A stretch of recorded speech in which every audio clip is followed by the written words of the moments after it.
A few moments later. Natapos na po ako kumain dito sa The Crunch. Eto, hindi ko naubos yung Hindi ko naubos yung yung aking green apple juice. Ayan. At babaunin ko na lang po ito sa bus. Sa bus, pauwi. Magbabas lang po ako. Tagaytay to Cavite. Ayan po. Punta po kayo dito, napakasarap po dito at napakamura at napaka-elegante po. Mahilig po ako kumain sa mga ganito. Mahilig po ako kumain sa mga elegante na na food house. Ayan. First time mo, wala siya sa baso, sa ganito siya, di ba? Unique. Natapos na po ako kumain dito sa The Crunch. Eto, hindi ko naubos yung ko.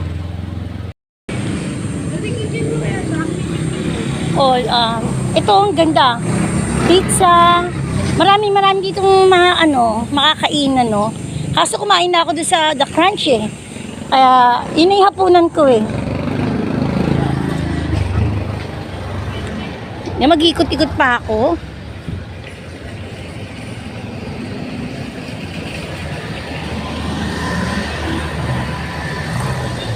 Yan dyan.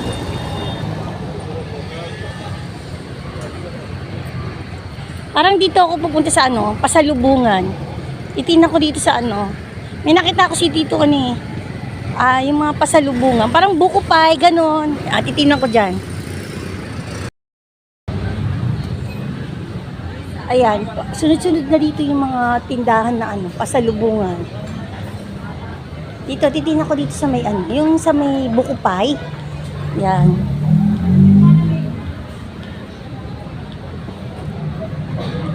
Dito, Hanaya Grocery.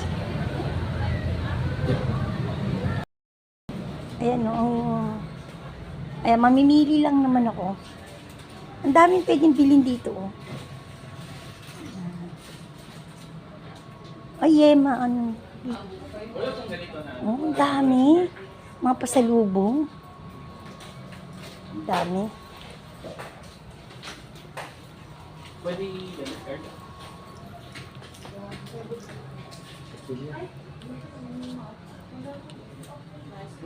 Dahil mga pasalubungan dito. Ito honey.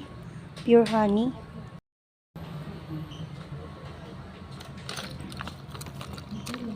Lapag ko muna yung aking juice. Ito. Yemak siya. Both tart.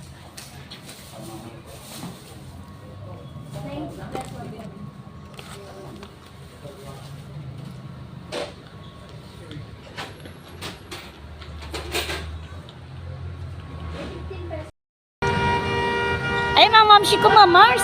Nag-enjoy po ako. Ayan, pauwi na po ako. Sana po pag napanood nyo to, magustuhan nyo po yung aking simpleng vlog, pamamasyal. Ayan po. Ako nagustuhan ko talaga. Kasi naboboring lagi ako sa bahay. Tsaka talaga ito yung gusto ko, yung pasyal-pasyal, lalo na sa mga sa mga mapupuno. Yan, gusto ko yan. Yung lugar na talaga naman na nature na nature. Ayan, be happy po mga mamchi ko, mga Mars. God bless everyone po.